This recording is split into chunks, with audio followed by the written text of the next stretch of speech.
बांग्लादेशी शरणार्थी हैं जो इलीगल तरीके से रह रहे हैं, वह अवैध शराब, ड्रग्स और सट्टेबाजी का काला कारोबार करते हैं। और कुछ दिनों पहले इसी इलाके में नारकोटिक सेल ने 35 लाख रुपए के ड्रग्स बरामद की लड़की की उस पागल आशिक ने हत्या कर दी थी। इस तरह की बातें उन्होंने बताया है।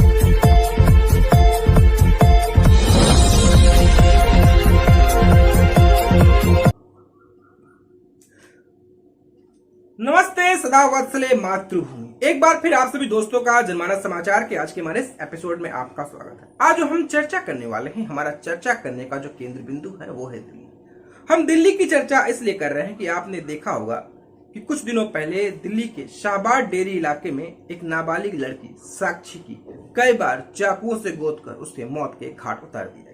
अगर ये वारदात वहां के स्थानीय सीसीटीवी कैमरे में कैद नहीं होती तो शायद इसको लेकर चर्चाएं भी उतनी नहीं होती। आखिर कोई कैसे किसी इंसान के साथ चाकुओं से गोदकर निर्मम तरीके से हत्या कर सकता है। आज हम जिस इलाके की बात कर रहे हैं, हम दिल्ली की बात कर रहे हैं, तो दिल्ली के जिस इलाके की हम बात कर रहे हैं वो इलाका शाहबाद डेरी का इलाका बांग्लादेशी घुसपैठियों, बढ़ती मुस्लिम आबादी और अवैध शराब, ड्रग्स और समेत कई आपराधिक गतिविधियों का केंद्र बिंदु हो गया है।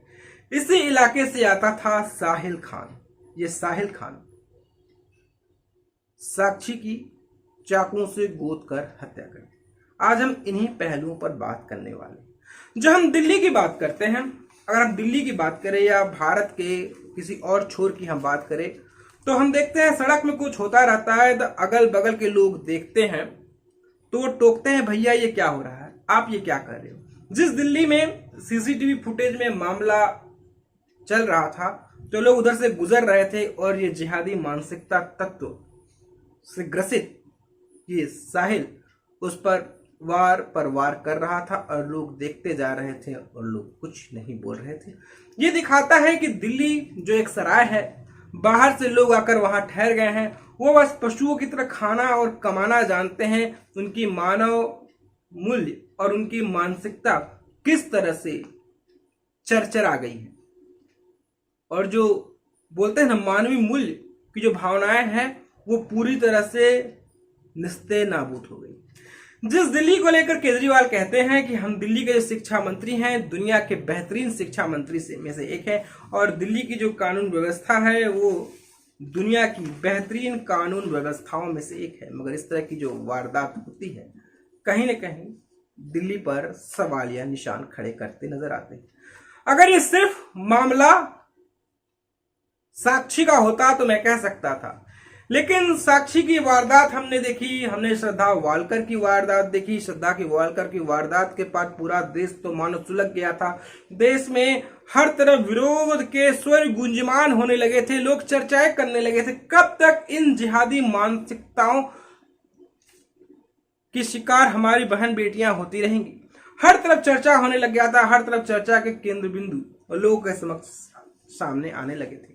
लेकिन जब हम चर्चा करेंगे ये शाहबाद डेरी के इलाकों की, तो तीन चीजें जो हैं हमारा ध्यान खींचती है। हमारे साथी कल शाहबाद डेरी की तरफ गए थे तो उन्होंने हमें बताया कि अवधेश भाई ऐसी ऐसी बातें थी।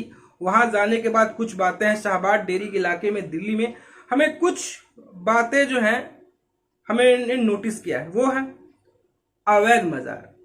जिस इलाके में ये हत्या हुई वहां पर कई इलीगल अवैध मजार बना दिए गए थे। उन अवैध मजार के आसपास आम आदमी पार्टी के विधायक का दफ्तर भी है और वहां पर उन्होंने देखा कि वहां पर एक अर्धनिर्मित मंदिर है निर्मित, जिसका पूरा निर्माण नहीं हो सका है। वहां पर अवैध मजार बना दी गई है।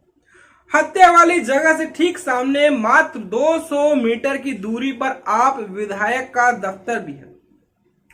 पूरा जो इलाका है सरकारी तंत्र लचर है, सरकारी तंत्र विफल है, हर एक मुद्दे पर सरकारी तंत्र लचर है। इस हद तक लचर है कि पूरा प्रशासन खुद एक बैसाखी के सहारे चल रही है, हर मसले पर विफल है।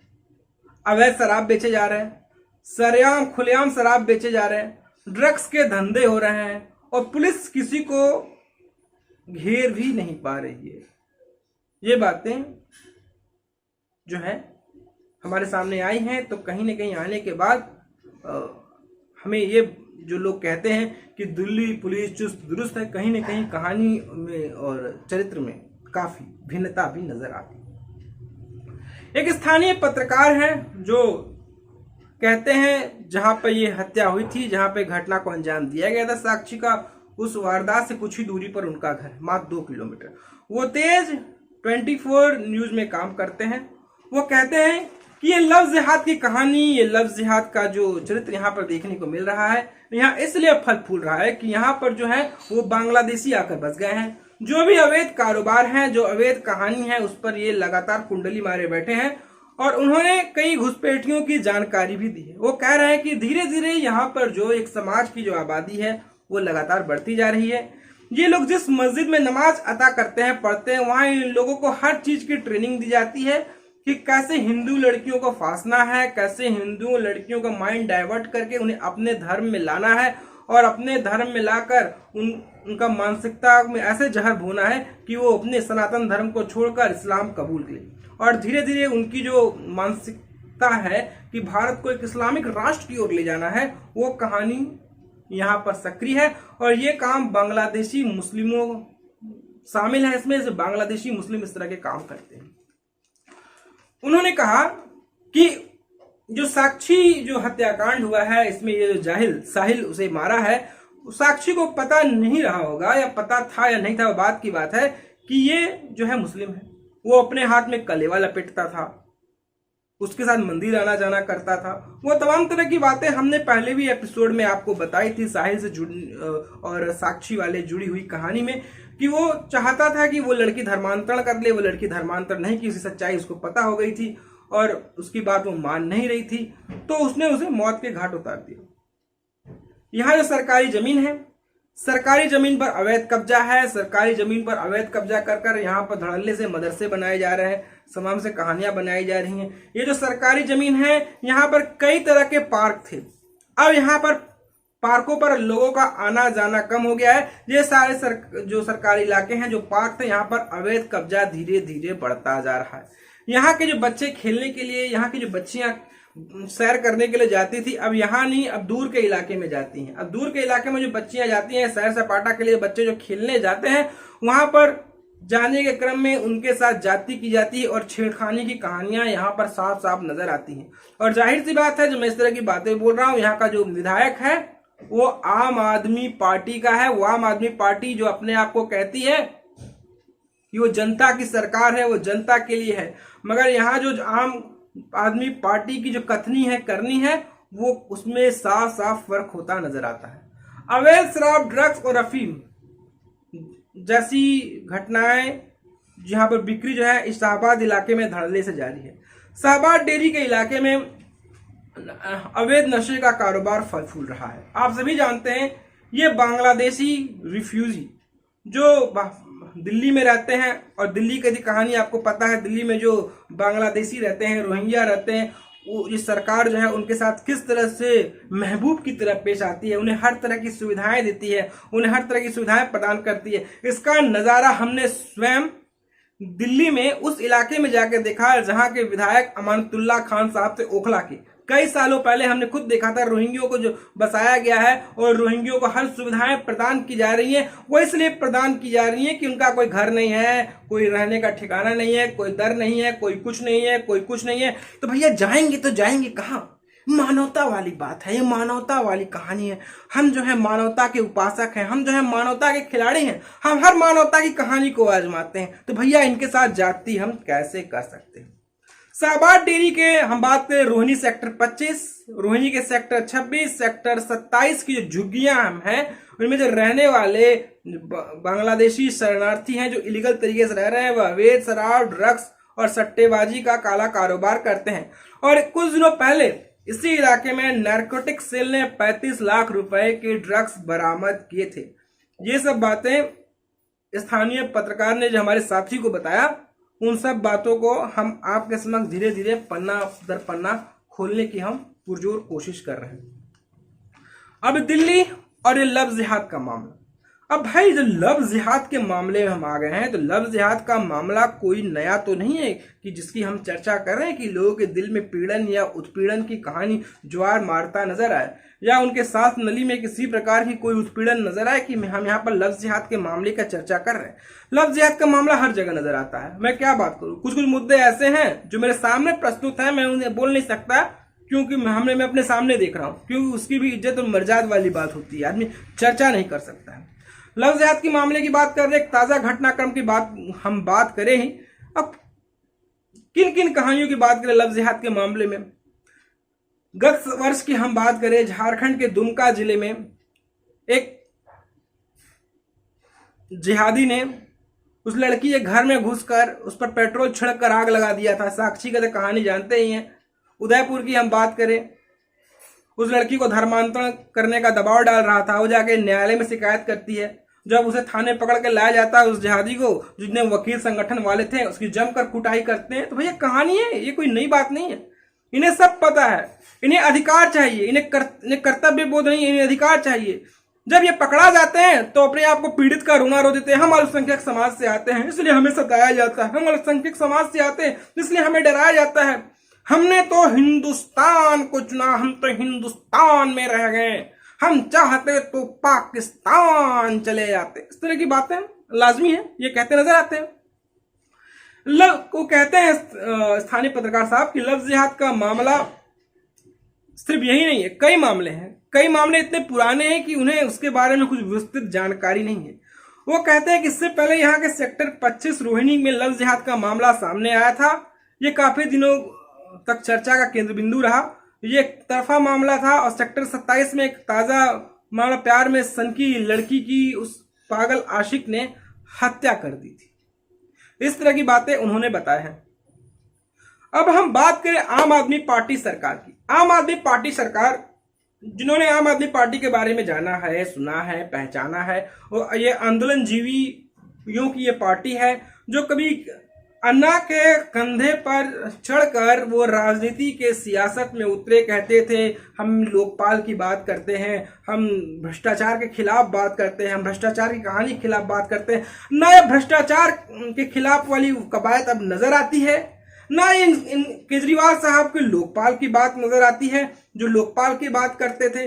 और ये जो अन्ना के कंधे पर चढ़कर ये सवारी करके निकले और अन्ना को ही किसी अंधेरी जगह पर झोंक आए हैं कि आज अन्ना कहीं नजर नहीं आते हैं। अन्ना जो है लोगों की मानसिकता और चित्त से भी उतर गए हैं, क्योंकि अन्ना नजर नहीं आते। अन्ना का भरपूर केजरीवाल ने इस्तेमाल करके जनता को चौकन्ना कर दिया है कि आपको इस तरह का कालनेमी आएगा जो बड़ी बड़ी बातें कहेगा कि हम ये नहीं लेंगे, गाड़ी नहीं लेंगे, मोटर नहीं लेंगे, बंगला नहीं लेंगे, फलाना नहीं लेंगे, ढिमकाना नहीं लेंगे, और वो करोड़ों रुपए जो एक शीश महल में फूंक देता है। ये अन्ना का आंदोलन, दिल्ली में भ्रष्टाचार की बात, दिल्ली में जो दामिनी वाला कांड हुआ था, रेप कांड हुआ था, चलती बस में उसके बाद बलात्कार हुआ था, और सुरक्षा का हवाला देकर, तमाम तरह की बातें लेकर, भ्रष्टाचार का हवाला देकर तत्कालीन दिल्ली की मुख्यमंत्री शीला जी को घेरते हुए कहते हम आएंगे, दिल्ली सुरक्षित हो जाएगी, हर बिटिया सुरक्षित रहेगी, कोई बलात्कार की घटना नहीं होगी, दिल्ली को स्वर्णिम दिल्ली बना देंगे। तमाम तरह की बात करने वाले केजरीवाल, आज केजरीवाल खुद हाशिए पर है। ये जो मामला है, ये जो बच्ची है, नाबालिग है, साक्षी की जो हत्या हुई है, अगर किसी और राज्य में हुआ होता, किसी और जगह में हुआ होता, तो केजरीवाल लोग छाती पीटने लग जाते हैं। केजरीवाल के जितने सिपा सलाहकार हैं वो भी छाती पीटने लग जाते हैं। रुदाली गैंग सक्रिय हो जाती और छाती पीटना शुरू हो जाता, हर कहानी शुरू हो जाती, हर कहानी का चैप्टर खुल जाता। अगर मोदी सरकार कि किसी राज्य में हुआ होता तब तो भैया सारे सेकुलर लंपट वामपंथी सारे जाते, बोलते बिटिया के साथ ये हो गया, बिटिया के साथ वो हो गया, ये हो गया, पूरी कहानी कर दी जाती। और यही देखिए दिल्ली की हम बात करें, दिल्ली में ये पहलवान अपना मेडल जो है गंगा में डुबोने गए थे। मेडल तो गंगा में डुबोने गए थे भाई, मेडल से क्या, वो जो करोड़ों रुपया खेल के थ्रू उनके पास आए हैं उनके अकाउंट में, भैया वो डुबो दो कि नहीं लेना है सरकार से। सरकार जाति कर रही है, सरकार हमारे साथ नाइंसाफी कर रही है, तो हम माने। अब भैया मेडल डुबो कर क्या मिलेगा? कुछ नहीं मिलने वाला। यही कहानी, यही चरित्र यहां बार बार हमें समझ में आता जा रहा है। यही केजरीवाल 10 एसी लटके थे पूर्व मुख्यमंत्री दिवंगत शीला दीक्षित जी के बंगले में।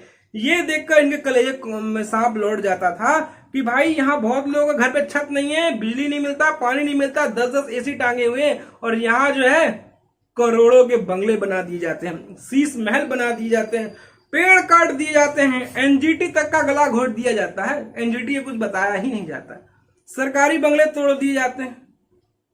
तो ये कहानी, ये चरित्र केजरीवाल का हमें बार बार पढ़ने और सुनने को मिलता है। जिस भ्रष्टाचार रेप कैपिटल की बात करते थे वो तो अभी दिल्ली जारी है। और दिल्ली में सेकुलरिज्म के चक्कर में, सेकुलर वोट बैंक के चक्कर में इनके कुछ ऐसे विधायक हैं जो मौलवियों को पैसे देते हैं, मौलानाओं को पेंशन देते हैं। अब ये जो बातें मैं छेड़ दिया हूं तो कई जो मुझे सुनेंगे तो मुझे गालियां रसीद करना शुरू कर देंगे। भाई इस देश में किन ब्राह्मणों को पैसे मिलते हैं, किन पुजारियों को पैसे मिलते हैं, कौन यजमान देता है पैसा? और ये मौलानाओं को पेंशन दिया जाता है दिल्ली में। सेकुलरिज्म का ये तकाजा है, सेकुलरिज्म की ये कहानी है। और रही बात दिल्ली में कि दिल वालों की दिल्ली असंवेदनशील दिल्ली कैसे है, क्योंकि दिल्ली में लोग खाने कमाने आते हैं, दिल्ली में लोग बाहर से आके बसे हैं, लोकल तो कोई है नहीं। अरे भाई दूसरा का जाता है, मेरे बाप का थोड़ी आता है, मेरा थोड़ी किसी के साथ होनी हो रही है। और भाई मैं बात कर रहा हूं, कोई नीचे कमेंट में करेंगे अरे तेरा कोई गया है क्या जो तू यहाँ पर चिल्ला रहा है, लोग ऐसी ही बातें करेंगे। तो भाई ये चरित्र, ये चेहरा दिल्लियों की बार बार सामने यहां पर नजर आ जाती है। तो दिल्ली के शाहबाद डेयरी के इलाके की कहानी और उसकी डेमोक्रेसी की गवाही, यही बातें स्पष्ट तौर पर नजर आती दिख रही। तो भाई दिल्ली है, दिल वालों की दिल्ली है। दिल वालों की दिल्ली में अगर सनातनियों के साथ गलत हो जाता है तो लॉ एंड ऑर्डर का इशू है भैया, ये लॉ एंड ऑर्डर का इशू है। इसमें अखलाक वाला मुद्दा नहीं है, इसमें जुनैद वाला मुद्दा नहीं है। अब ये अखलाक और जुनैद वाला मुद्दा होता, ऐसे ही रिलेटेड मुद्दे किसी अदर स्टेट से आ जाते अगर भाजपा शासित होते, अगर केजरीवाल लपक के मुद्दा पकड़ा होता और जाके दंगल में कूद गया होता और टेलीविजन चैनलों पर रोनी सूरत बनाकर बोल देता वो, समझिए ना जी, अल्पसंख्यक खतरे में है जी, हमको लड़ना है जी, मोदी जी को हटाना है जी, बस यही कहानी नजर आ जाती है। तो दोस्तों आपको हमारी कहानी कैसी लगी, आपको हमारा एपिसोड कैसा लगा, आपको हमारा आज का पेशकश कैसी लगी, आप हमें जरूर बताएं। दोस्तों आपसे गुजारिश है, आपसे निवेदन है, आपसे हमारा आग्रह है कि आप हमारे चैनल को लाइक करें, शेयर करें, सब्सक्राइब करें। अगर आपके पास हमारे लिए कोई सुझाव हो तो बेशक आप हमें सुझाव दे सकते हैं। आप हमारे यूट्यूब पर हमें थैंक्स भी भेज सकते हैं और हमें आर्थिक अनुदान भी कर सकते हैं। तो दोस्तों हम फिर मिलेंगे एक नई कहानी के साथ, एक नए एपिसोड के साथ और राष्ट्रवाद की एक नई पेशकश के साथ। तब तक के लिए इजाजत दीजिए, नमस्कार, जय श्री राम, वंदे मातरम। और आशा करते हैं आपको आज की हमारी पेशकश है पसंद आया हो।